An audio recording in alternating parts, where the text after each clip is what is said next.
137 খ্রিস্টাব্দ। রোমান সাম্রাজ্য প্রতিষ্ঠার 890 বছর পর রোমানগণ শত শত বছর উত্তরে তুরস্ক থেকে দক্ষিণে সিরিয়া পর্যন্ত নিজেদের রাজত্ব কায়েম করেন। এই অঞ্চলকে পূর্ব রোম বলা হতো। রোমানগণ নিজেদেরকে ওই সময়ের সবচাইতে বড় সভ্যতার অধিকারী মনে করতেন। প্রকৃতপক্ষে বলা উচিত তাদের শাসনকালে আধুনিক শহর নির্মাণ ও শহরে বসবাসের সূচনা হয়। অপরদিকে মানবতার চরম বিপর্যয় ও মূল্যবোধের অবক্ষয়ও এই সময় থেকেই শুরু হয়। ওই সময়ের পূর্ব রোমের একটি বিখ্যাত অঞ্চল ছিল ফিলাডেলফিয়া। এটি বর্তমানে জর্ডানের রাজধানী আম্মান হিসাবে পরিচিত। রোমের বার্তাবাহকগণ ফিলাডেলফিয়ায় প্রবেশ করেছেন। তারা খুব শীঘ্রই মহান রোমান সম্রাট হাদেরিয়ানুসের পূর্ব রোম অর্থাৎ ফিলাডেলফিয়ায় আগমনের সংবাদ এখানকার শাসক ডিওক্লেটিয়ানুসকে জানালেন, এবং এই খবরটি রোমানদের জন্য অত্যন্ত আনন্দ উৎফুল্লের ছিল। ডিওক্লেটিয়ানুস বা স্থানীয় জনগণের ভাষায় দাগিয়ানুস অত্যন্ত শক্তিশালী ও কঠোর প্রকৃতির শাসক ছিলেন, যার মধ্যে বিন্দুমাত্র দয়া মমতা ছিল না। হযরত ঈসা ইবনে মারিয়ামের ঊর্ধ্বাকাশে গমনের পর মহান আল্লাহ তাআলার এই দিনের প্রচার প্রসার বৃদ্ধি হতে লাগল। এটি রোমানদের জন্য মাথা ব্যথার কারণ হয়ে দাঁড়ালো, কেননা তারা অলিম্পিয়ান খোদার অনুসারী ছিলেন এবং হরেক রকম খোদার ইবাদত করতেন। তারা তাদের খোদাগণের আইন ও সেরেক পূজার পতন ও বিনাশ সহ্য করতে পারছিলেন না, এবং অপরদিকে এক অদ্বিতীয় খোদার প্রচার ও প্রসারের সাক্ষী হতে চাইছিলেন না। ফলে তারা অত্যন্ত কঠোরভাবে মহান আল্লাহর ইবাদতকারীদের বিরুদ্ধে কঠিন লড়াইয়ে অবতীর্ণ হলেন। একক খোদার ইবাদতকারীদের কঠোর সাজা দিতে লাগলেন। কিন্তু এত সব সাজা দেওয়া সত্ত্বেও নতুন এই দিনের প্রচার ও প্রসার দমিয়ে রাখতে পারলেন না।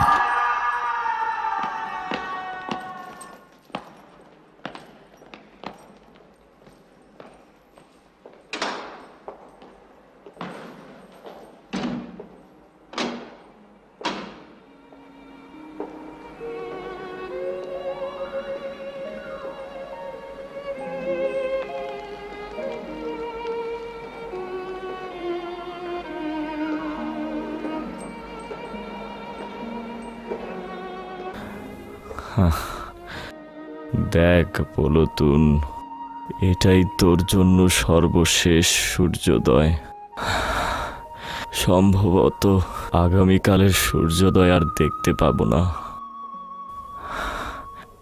আজকে সফরের সরঞ্জাম গুছিয়ে নিতে হবে। কিন্তু কোথায় সেই সফর? তোর পরওয়ারদিগারের রহমতের সান্নিধ্যে। তার মানে এই দুশ্চিন্তার বেড়াজাল ছিন্ন করে তোর অনুগ্রহের কোলে ঠাঁই নেব। হে মেহেরবান দয়ালু, জানি তুমি মহানুভবতা দেখিয়েছ, এই তুচ্ছ বান্দাকে ক্ষমা করেছ, এই বেচারাকে তোমার রহমতের ছায়াতলে ঠাঁই দিয়েছ। আমি তো আসলে নিজেকে চিনি। এই সকল দয়ার প্রতিদানে লজ্জিত হওয়া ছাড়া আর কি করতে পারি? এখনো ঘুমাওনি পুলাতুন? খুব শীঘ্রই ঘুমিয়ে পড়ব। দীর্ঘ এক ঘুম, অতঃপর অনন্তকাল ধরে জেগে থাকা। পুলাতুন, আচ্ছা, মৃত্যুর পরে যদি আবার জন্ম হয় ও এত কষ্টভোগের পরেও যদি পুরস্কার পাওয়া না যায়, তবে কি হবে? তার মানে কি এই যে হাজার হাজার পয়গম্বরের ওয়াদা সত্যি হবে না? না না। পুলতনিয়াস সাইন্তুস, চলো, দরজা খোলো, চলো। তাকে কোথায় নিয়ে যাচ্ছ? আদালতে। এদিকে আয়। প্লুটোনিয়াস, খোদা তোমার সহায় আছেন। খোদা তাআলার রহমত তোমার অপেক্ষায় আছেন। ভয় পেও না। এই থামো। খোদার উপর ভরসা রেখো। ভয় পেও না প্লুটোনিয়াস। তোমার ঈমানকে দুনিয়ার কাছে বিক্রি করে দিও না।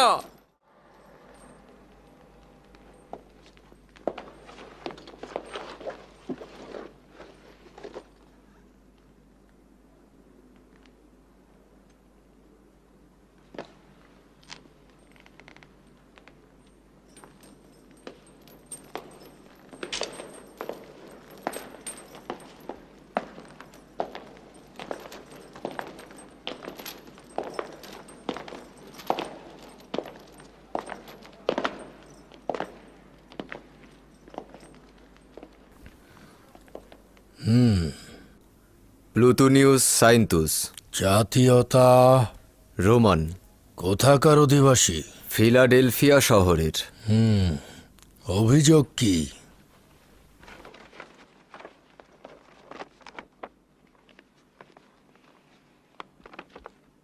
প্লুটোনিউস সাইন্তুস, ওনার বিরুদ্ধে অভিযোগ হচ্ছে সে মহান সম্রাট হাদেরিয়ানুস ও অন্যান্য খোদাদের ভাস্কর্যের সম্মুখে তাজিম করেনি, এবং একই সাথে অভিযোগ হচ্ছে সে মহান সম্রাটের ভাস্কর্য ভাঙচুর করেছে।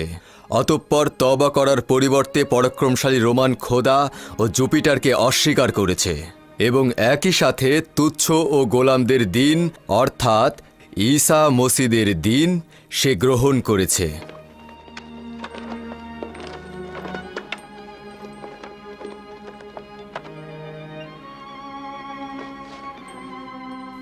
অভিযোগ সত্য? জি।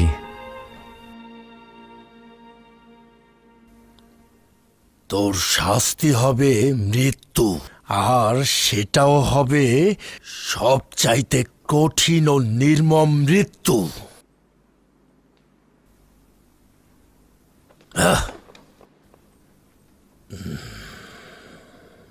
অর্থাৎ তোর মৃত্যু হবে আগুনে পুড়িয়ে মৃত্যু। শুনেছি তোদের মূল হর্তাকর্তা আদুনিয়া। যদি তার কোনো খবর আমাকে দিস, তবে তোর শাস্তি কিছুটা কমিয়ে দেওয়া হবে।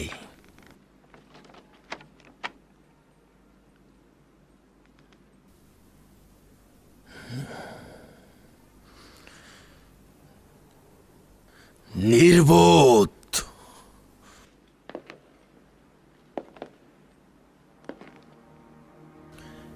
এই আদালত প্লুটোনিউস সাইন্তুসকে মহামান্য সম্রাটের ভাস্কর্য ভাঙার অপরাধে অপরিচিত খোদার ইবাদত এবং মহামান্য সম্রাট হাদেরনিউসের বান্দাদের মধ্যে গোলযোগ তৈরির কারণে মৃত্যু পরোয়ানা জারি করছে। তোকে আজকে জোহরের সময় অপোলনের মন্দিরের নিকট পুড়িয়ে মারা হবে। ওকে নিয়ে যাও এখান থেকে।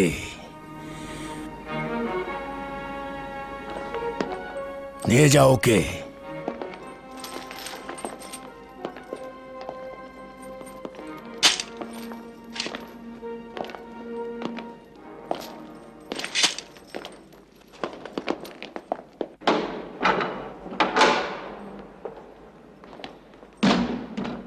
এই কারারক্ষী, এদিকে এসো, ওকে নিয়ে যাও।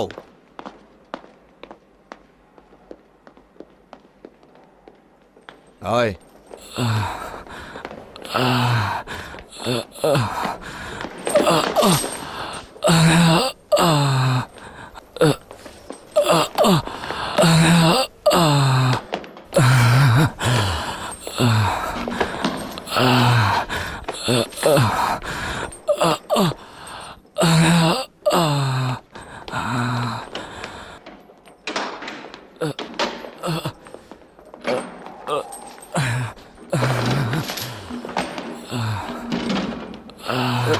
প্লুটোনিউস, তোমার ভাগ্যে কি হলো?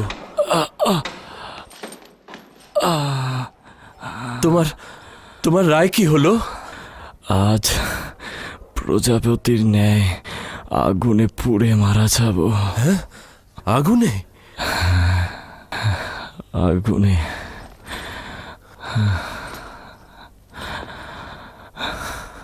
এটা তো সবচাইতে কঠিন শাস্তি। সম্রাটের ভাস্কর্য ভেঙে ফেলার অপরাধ সবচাইতে মন্দ গুণ আর সবচাইতে কঠিন শাস্তি। তাই বলে কি আগুনে পোড়াবে? তাতে কি পার্থক্য রয়েছে এদনান? অবশ্যই পার্থক্য রয়েছে। পূর্বে তো জেনাকারী, ব্যভিচারী ও জাদুকরকে আগুনে পুড়িয়ে মারা হতো, কিন্তু এখন তাওহীদে বিশ্বাসীদের পুড়িয়ে মারা হচ্ছে। একদিন তো মরতে হবেই। এই পদ্ধতিতে কি অসুবিধা রয়েছে? হয় আগুনে পুড়ে, নয়তো ক্রুশবিদ্ধ হয়ে। খুব দ্রুতই এই মাটিতে মিশে যাব।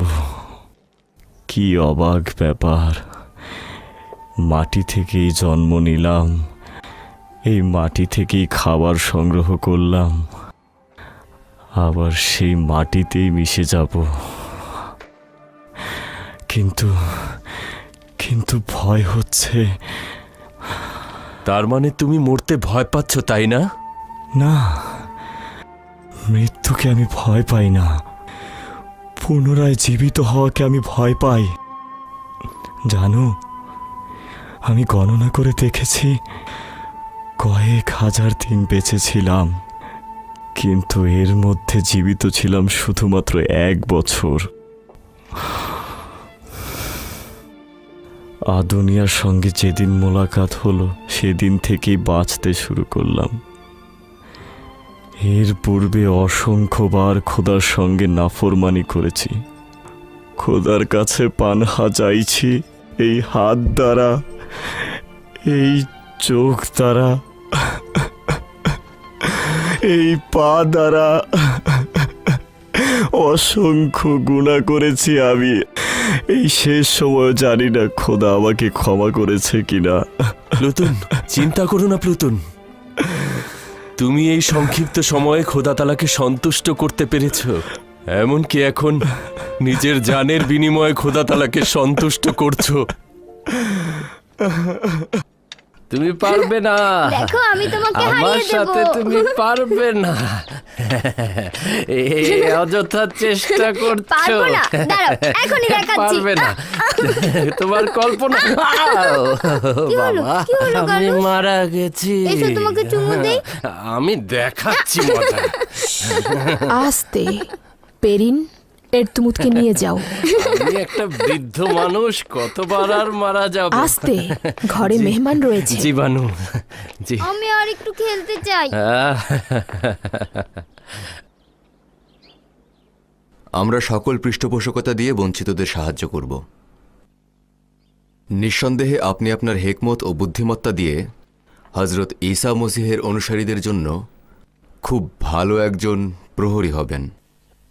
দ্বিতীয়ত, আপনি ডিওক্লেটিয়ানুসের জামাতা ও একই সাথে বানু হেলেনের পতি দেবতা হিসেবে রাজমহলে আপনার আধিপত্য বিস্তার করতে অবশ্যই সক্ষম হবেন। আলী জনাবান, আলী জনাব, রাজমহল থেকে সেনা কর্মকর্তা এসেছে। বলছে যে ডাগিয়ানুসের পয়গাম এনেছে। আচ্ছা, ঠিক আছে, ভেতরে নিয়ে এসো, যাও। জি। এখনো সঠিক উচ্চারণ করতে পারে না। ডিওক্লেটিয়ানুসকে বলে দাগিয়ানুস। শুভ সকাল আলী জনাব। শুভ সকাল জনাব ডিওক্লেটিয়ানুস আপনাদের সহ শহরের গণ্যমান্য ব্যক্তিদের রাজমহলে গুরুত্বপূর্ণ আলোচনার জন্য ডেকেছেন। ঠিক আছে। কোনো আদেশ রয়েছে? না, তুমি আসতে পারো। তার মানে কি এমন ঘটল? খুব দ্রুতই বোঝা যাবে। গালুস, আমার টমটম প্রস্তুত করো। জি। তোমরা রাজমহলের দিকে রওনা করো। আমি প্রথম সুযোগেই তোমাদের সঙ্গে মিলিত হব। চেষ্টা করবে যেন আমার অনুপস্থিতি বুঝতে না পারে।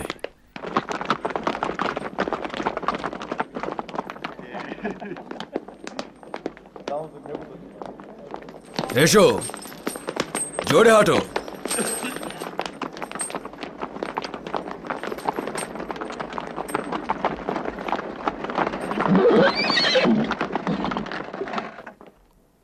দরুদ আপনার উপরেও দরুদ। দেরি করলেন কেন? জানি না কেন ইয়াহুদি গণ্যমান্যদের খবর দেয়া হলো। অবশ্যই গুরুত্বপূর্ণ কোনো বিষয় রয়েছে। দরুদ আলী জনাব। দরুদ আলী জনাব। দরুদ, দরুদ জনাব ডিওক্লেটিয়ানুসের উপদেষ্টা মণ্ডলী। দরুদ আপনাদের। দরুদ বিচারপতি গায়ুস। ও জনাব বিচারপতি। দুঃখিত জনাব জুলিয়াস, আপনার সাথে আমার সামান্য কিছু কাজ রয়েছে। আসলে বেশ কিছু রায়ের বিবরণী পেশ করা প্রয়োজন। আলী জনাবান, আলী জনাব ডিওক্লেটিয়ানুস রোমের বার্তাবাহকদের সাথে কিছুটা মশগুল রয়েছেন। আলী জনাবানদের ধৈর্য ধরতে অনুরোধ করছি।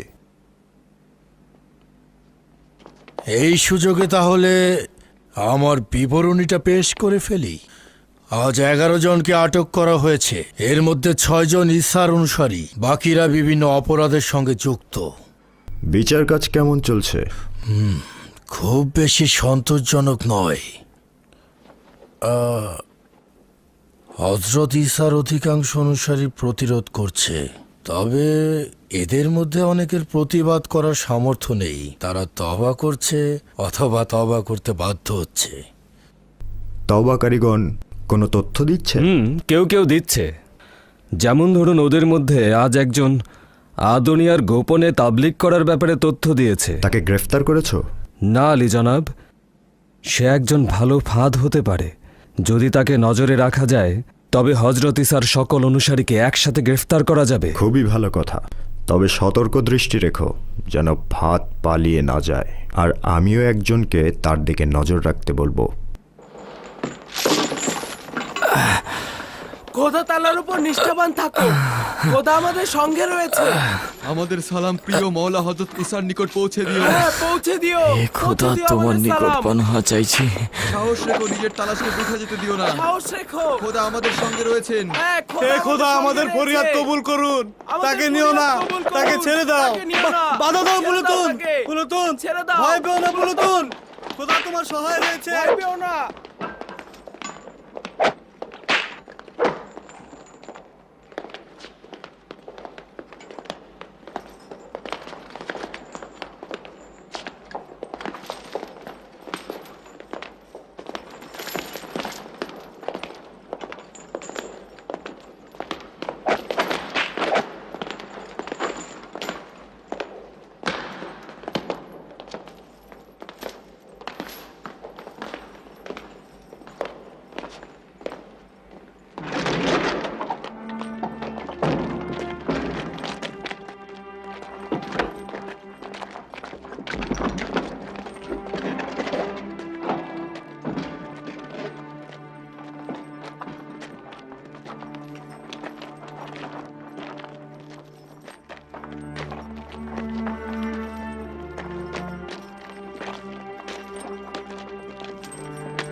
সে এক ও অদ্বিতীয় খোদার ইবাদতকারী। রোমের খোদাগণকে কাফের বলেছে, সম্রাটের ভাস্কর্য ভেঙেছে, নাফরমানি করেছে। তাকে আগুনে পোড়ানো উচিত। হ্যাঁ, তাকে আগুনে পুড়িয়ে মারা উচিত। জলদি চলো, জলদি চলো।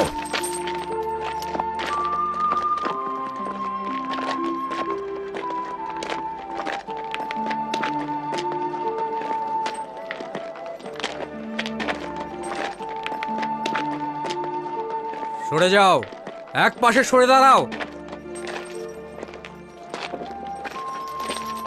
তোকে অবশ্যই হত্যা করা উচিত। তোকে আগুনে পুড়িয়ে মারা উচিত।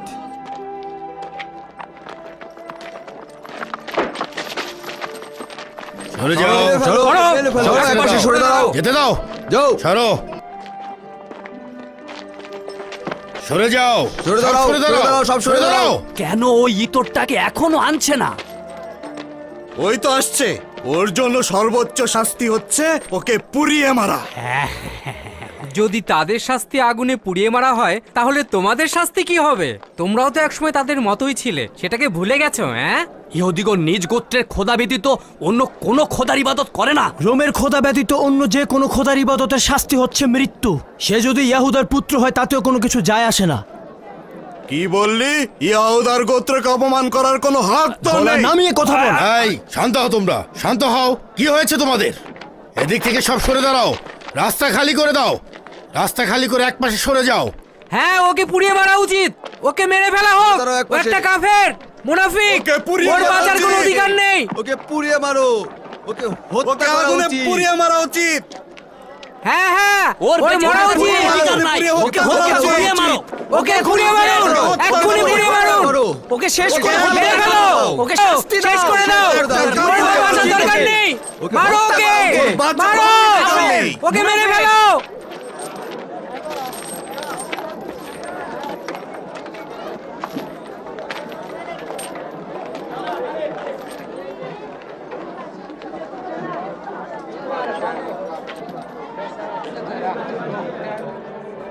ও একজন খেয়ানতকারী।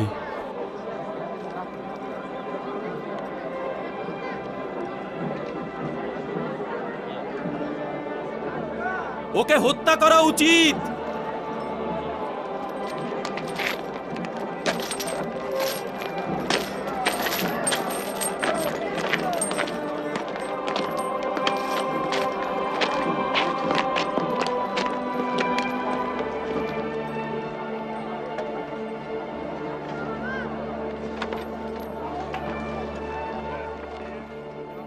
সরে দাঁড়াও, সরে দাঁড়াও, এক পাশে সরে দাঁড়াও, যেতে দাও।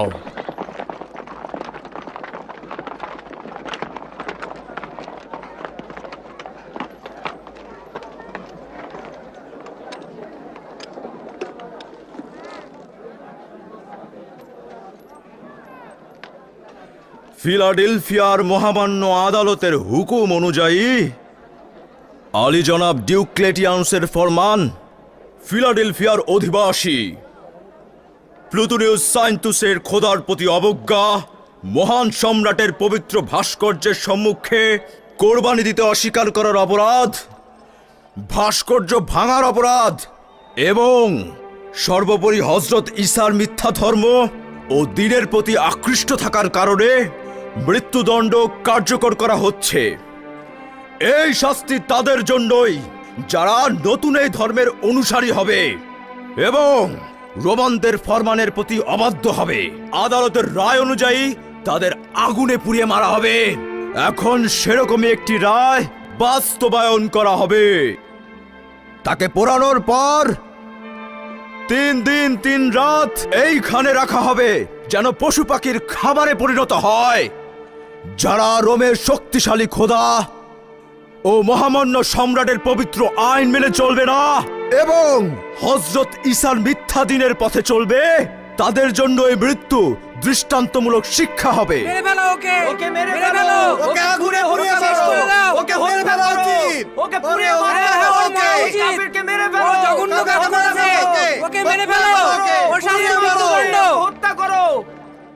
শুরু করো।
একটু দাঁড়াও। আলী জনাব,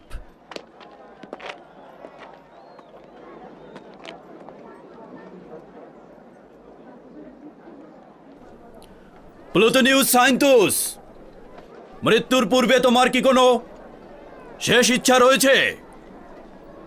এটাই শেষ সুযোগ যেখানে তোমার শেষ ইচ্ছা পূরণের চেষ্টা করা হবে।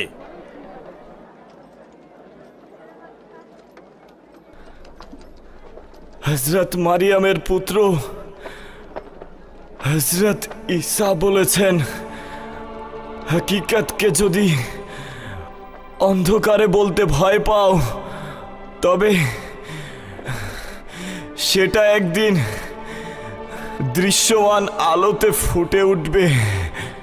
যে ইমানের বিষয়ে নির্জন কোনো ঘরের কোণে আলোচনা করেছিলে, একদিন সেই কথা প্রতিটি বাড়ির ছাদে প্রতিধ্বনিত হবে। ওর অবশ্যই মারা যাওয়া উচিত। ওকে আমি দেখেছিলাম, ও সেই কাফের। ওকে কেন এখনো মারছে না? ওটাকে পুড়িয়ে মারো।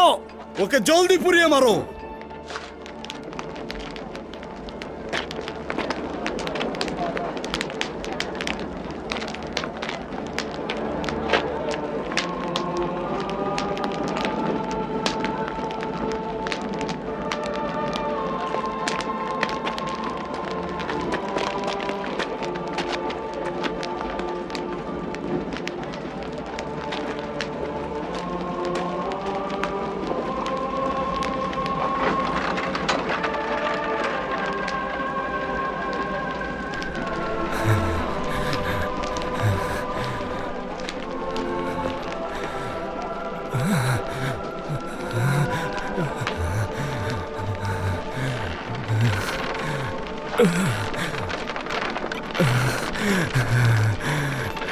হে খোদা, আমি আপনার রহমতের করুণা প্রার্থী, আমাকে কবুল করুন। হে পরওয়ারদিগার, কবুল করুন। হে আল্লাহ, আমাকে ধৈর্য ধরার শক্তি দান করুন। প্লুটন, হজরত ঈসা মসির কাছে আমাদের সালাম পৌঁছে দিও।